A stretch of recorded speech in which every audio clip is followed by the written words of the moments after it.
The New Testament teaches that baptism, or immersion in water, is for the remission of sins, Acts 2:38, and is the point at which we enter the state of salvation, 1 Peter 3:21, and are added to the church, Acts 2:47. In this segment, we want to talk about the historical context of Christian baptism. There's no question biblically but what Christian baptism was enjoined by God. But the act of religious immersion itself has a history preceding Christian baptism. Just as God gave the Lord's Supper to people who were used to the Passover, so he gave baptism to people who were used to various washings and immersions. What were the religious Jews and Gentiles in ancient times thinking and practicing with regard to the significance of washings and immersions in water?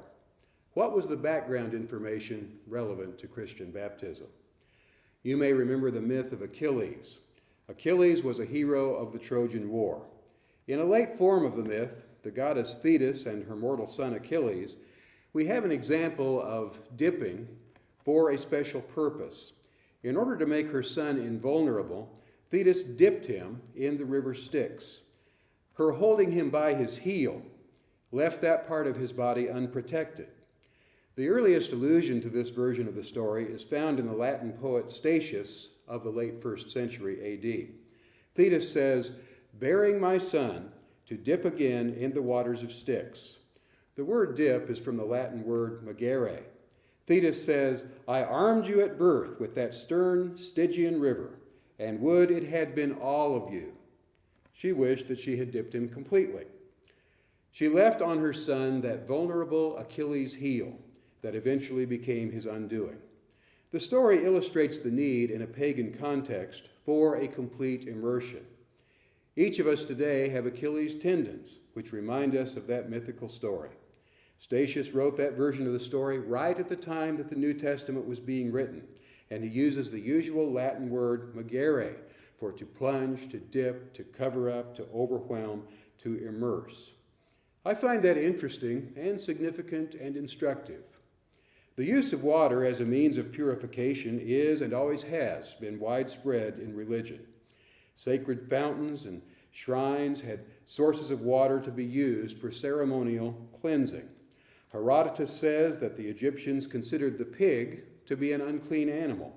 He says that if an Egyptian touched a pig, he went to the river and dipped himself in his clothes. Washings were so common that they were taken for granted, and often little or no detail was given to how they were performed because it was just assumed that everybody knew. Aristides said that during his treatment at the Asclepius sanctuary in Pergamum, "I washed at the sacred well." He devoted one of his orations to that well. Excavations at the site in Pergamum have revealed several sources of water, including fountains and pools for bathing. Purification by water occurred at the oracle sites. The Castalian spring at Delphi was famous as a place of purification. Various gods, like Mandolus, were identified with the sun. Many of us have pondered the beautiful sight of the sun setting over the ocean. If you believe that the earth was flat, you might think that the sun was settling right down into the water. The belief of some in ancient times that the sun actually set in the ocean, was bathed in it, and then arose anew in the morning was not unusual at all. Immersion was used as part of magical ceremonies. The large magical papyrus in Paris says, "Then jump into the river," speaking of the Nile. "Immerse yourself in the clothes you have on. Walk backwards out of the water and, after changing to fresh garments, depart without turning around." Plutarch describes superstitious practices.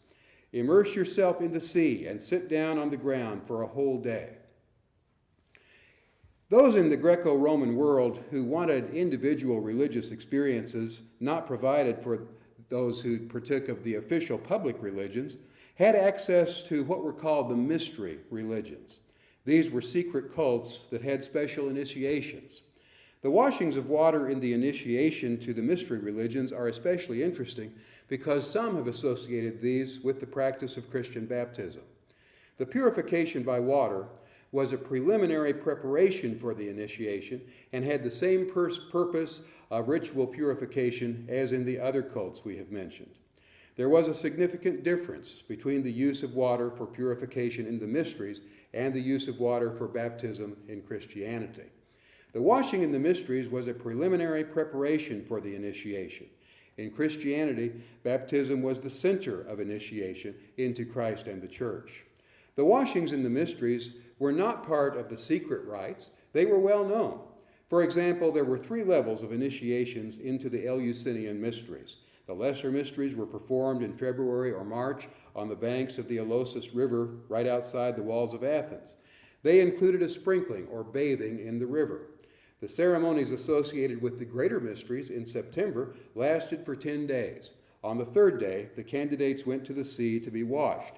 They each took a pig to be washed with themselves, and the pig was then sacrificed to Demeter.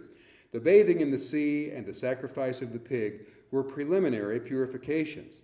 The night of the 7th day was the initiation experience proper, and then the highest grade of initiation could be received a year later. We're looking at the background information relevant to Christian baptism.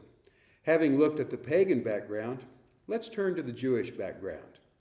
The law of Moses provided for ceremonial applications of water for purposes of purification and included a degree of detail that's lacking in the Greco-Roman sources.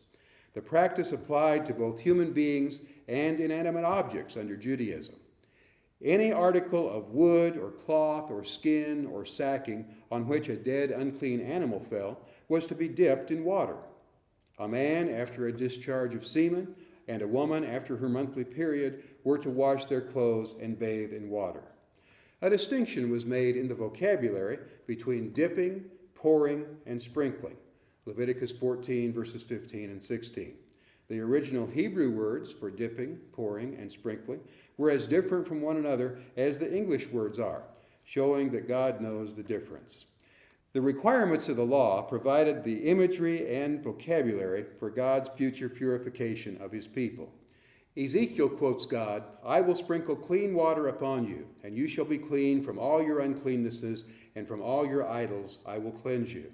A new heart will I give you, and a new spirit will I put within you." Ezekiel 36, verses 25 and 26. The Jewish scriptures recorded events that the New Testament and later Christian writers saw as types foreshadowing Christian baptism.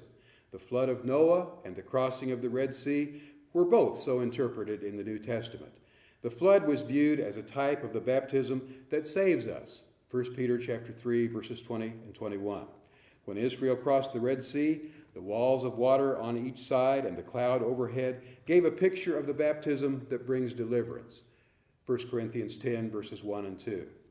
Another event, not used in the New Testament as a type of Christian baptism, but seen by some as illustrating baptism, its application to Gentiles, and the necessity for obedience, was the cleansing of Naaman the Syrian from leprosy by washing in the Jordan River. 2 Kings chapter 5, verses 1 through 14. The Jewish Mishnah was not composed until about 200 AD, at least it wasn't compiled until that time, but it drew on earlier material and it contained a lot of information contemporary with New Testament times. In the Mishnah, we have a lot of detailed information about immersion pools, which contained water for the cleansing rituals. It's clear that total immersion was involved in some of these. For a valid immersion, water had to touch all parts of the body. Excavations have revealed hundreds of immersion pools in Israel, over 150 from 1st century Jerusalem alone, as well as many from Jericho, Gamla, Masada, and the Herodium, from the period before the destruction of the temple. The Essenes bathed as a purification ceremony. Josephus said that he studied for 3 years in the wilderness with an ascetic named Bannus, who may have been an Essene. Bannus washed himself frequently for purity. Before the time of Christ, it seems that in both pagan religions and in Judaism, baths that were actually believed to produce interior spiritual purity, or even symbolized it, were unknown. This view did emerge among some Jewish groups around the beginning of the Christian era, but the existence of such a movement cannot be established before John the Baptizer. Other than the Essenes and the solitary ascetic Bannus, as reported by Josephus, Jewish groups for whom baptizing was a prominent or central feature are known only for the period after 70 AD. The date for the origin of Jewish proselyte baptism cannot be determined. No mention of it occurs in Philo or Josephus. The earliest literary account of the rabbinic conversion ceremony in the Babylonian Talmud is probably from the 2nd century of our era.